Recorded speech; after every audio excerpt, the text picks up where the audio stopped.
Hello viewers, నేను doctor Suma, consultant 39 fertility centre Vijayawada. So సంతానలేమి సమస్యతో బాధపడే ఎంతోమంది కపుల్స్ మా దగ్గరికి ట్రీట్మెంట్కి వస్తూ ఉంటారు. సాధారణంగా వాళ్ళు చాలా కామన్గా అడిగే ఒక క్వశ్చన్ ఏంటంటే, మేము ట్రీట్మెంట్కి వచ్చాం కదా, మీరు చేసిన ట్రీట్మెంట్ తర్వాత మాకు ఖచ్చితంగా ప్రెగ్నెన్సీ వస్తుందా? ఒకవేళ రాదు అంటే మరి ట్రీట్మెంట్ మీరు చేస్తున్నప్పుడు ప్రెగ్నెన్సీ ఖచ్చితంగా ఎందుకు రాదు అని అడుగుతూ ఉంటారు. సో ఇది చాలా ఎక్కువ మంది చాలా స్ట్రెస్ తీసుకునే విషయం అండి. అంటే అంత ట్రీట్మెంట్ చేసుకున్నాక, అంత ఖర్చు పెట్టాక, అంత తిరిగాక మీరు గ్యారంటీ ఇవ్వట్లేదు. మరి గ్యారంటీ ఇవ్వనప్పుడు మేము ఎందుకు ట్రై చేయాలి? అలా అనుకుంటే మేము న్యాచురల్గానే ఇంకా ట్రై చేయొచ్చు కదా అని అడుగుతూ ఉంటారు. సో సహజంగా ప్రెగ్నెన్సీ రావాలి అంటే ఫస్ట్ ఆఫ్ ఆల్ ఆడవాళ్ళకి అండాశయంలో అండం పెరిగి విడుదలవ్వాలి. మగవాళ్ళలో వీర్య కణాల పరీక్షలో కనీసం కౌంటు కదలే కణాల శాతం అనేది ఉండాలి. ట్యూబ్స్ 2 ఓపెన్ ఉండాలి.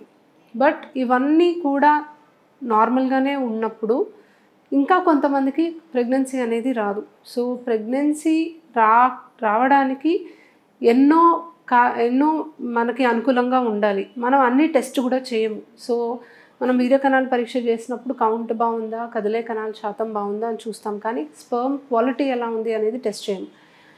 ఎగ్స్ నంబర్ బాగానే ఉందా అనేది చూస్తాం. అండం పెరిగి విడుదలవుతుందా స్కాన్ ద్వారా మనకు తెలుస్తుంది. గర్భసంచిలో మనకి గర్భసంచి సైజు షేప్ బాగానే ఉందా, గడ్డలు లేవా మనకి స్కాన్లో తెలుస్తుంది. బట్ గర్భసంచిలో పొర మనకి పిండం అతుక్కోవడానికి అనుకూలంగా ఉందా లేదా అనేది మనకు తెలీదు.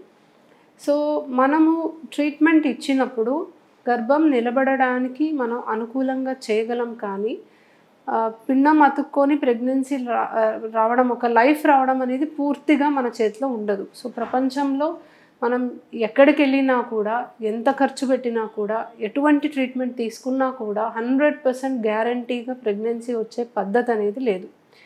సో సే ఫర్ ఎగ్జాంపుల్ మనకి మెయిన్గా ఉండే ట్రీట్మెంట్ ఒకటి ఐయుఐ, రెండోది ఐవీఎఫ్.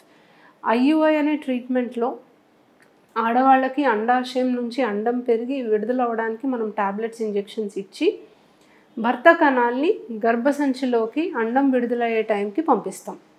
సో దీనివల్ల మనకి అండం విడుదలయ్యే టైంకి ఎక్కువగా కదిలే కణాలు అందుబాటులో ఉంటాయి. సో స్పర్మ్స్ అనేవి ట్రావెల్ చేయాల్సిన డిస్టెన్స్ ఒకటి తగ్గిస్తాము. ప్లస్ ఎగ్ ఎప్పుడు రిలీజ్ అవుతుందో చూసుకొని మనం కదలిక ఉండే కణాలు మాత్రం గర్భసంచిలోకి పంపిస్తున్నాం కాబట్టి స్పర్మ్స్ ఎగ్ని మీట్ అయ్యే ఛాన్సెస్ని పెంచుతున్నాం.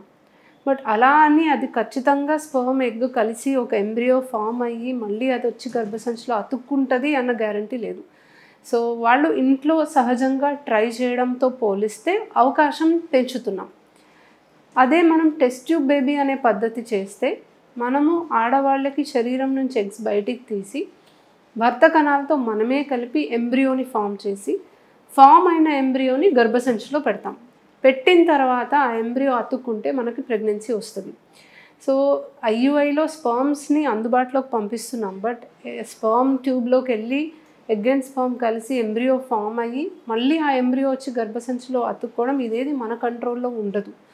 ఐవీఎఫ్లో ఇంకా కొంచెం అహెడ్, ఇంకొంచెం ముందుకెళ్ళి మనం ఎగ్స్ తీసి స్పర్మ్తో కలిపి ఎంబ్రియోని తయారు చేసి వాటిల్లో మంచి ఎంబ్రియోని కూడా మనం సెలెక్ట్ చేసి గర్భసంచిలో పెట్టడం వరకు చేయగలుగుతాం. పెట్టిన తర్వాత ఎంబ్రియో అతుక్కోకపోవడం మన చేతిలో ఉండదు. ఎంబ్రియో కనుక జన్యుపరంగా బాగుండి అతుక్కోవడానికి పొర అనుకూలంగా ఉండి రిసెప్టివ్గా ఉంటే, అండ్ మనము టైం అనేది కరెక్ట్గా మ్యాచ్ చేసి, అంటే ఎంబ్రియో రిసెప్టివ్, ఎండోమెట్రియం రిసెప్టివ్గా ఉన్న టైంలో ఎంబ్రియో కనుక పెడితే ఎంబ్రియో ట్రాన్స్ఫర్ ప్రొసీజర్ సరిగ్గా జరిగితే ఇవన్నీ మ్యాచ్ అవుతే మనకి ప్రెగ్నెన్సీ వచ్చే అవకాశం ఉంటుంది. సో ఏ ప్రొసీజర్ కూడా మనకి గ్యారంటీగా ప్రెగ్నెన్సీ వచ్చేటట్టుగా అయితే ఉండదండి. ప్రయత్నం చేస్తే అవకాశం పెరుగుతూ ఉంటుంది. ఇంట్లోనే మీరు ట్రై చేయాలి అనుకున్నా మీరు ట్రై చేయొచ్చు. అంటే ఒక కపుల్ వచ్చినప్పుడు మీకు అసలు సహజంగా ప్రెగ్నెన్సీ రాదు, మీకు అసలు అవకాశమే లేదు అనేది అయితే ఉండదు. మ్యాక్సిమం ఎంతో కొంత ఛాన్స్ అయితే ఉంటుంది. ట్రీట్మెంట్ చేస్తున్నప్పుడు కూడా మీరు సహజంగా ట్రై చేస్తూనే ఉండండి అని చెప్తాము. చాలాసార్లు ఐయుఐ చేసి ఫెయిల్ అయ్యి, ఐవీఎఫ్ చేసి ఫెయిల్ అయ్యి సహజంగా ప్రెగ్నెన్సీ వచ్చిన వాళ్ళు కూడా ఉన్నారు. కానీ అవకాశం తక్కువ కాబట్టి దాని మీద డిపెండ్ అవ్వద్దు, ట్రీట్మెంట్కి ప్రొసీడ్ అవ్వండి అని చెప్తాం. ఎందుకంటే మోస్ట్ ఇంపార్టెంట్ ఫ్యాక్టర్ మనకు సక్సెస్ రేట్ని డిటర్మిన్ చేసేది ఏజ్ అనమాట. వయసు ఎక్కువయ్యే కొద్దీ ట్రీట్మెంట్ ద్వారా కూడా ప్రెగ్నెన్సీ వచ్చే ఛాన్సెస్ తగ్గుతాయి. సో మ్యాక్సిమం ఒక 2 ఇయర్స్ మీరు సహజంగా ట్రై చేయండి. అప్పటికి మీకు ప్రెగ్నెన్సీ అందకపోతే ఖచ్చితంగా ఒక డాక్టర్ని సంప్రదించండి. మీకున్న ఆప్షన్స్ తెలుసుకోండి, దేనికి ఎంత సక్సెస్ రేట్ తెలుసుకోండి, ఒక ఇన్ఫార్మ్డ్ డిసిషన్ మీరే తీసుకోండి. Thank you.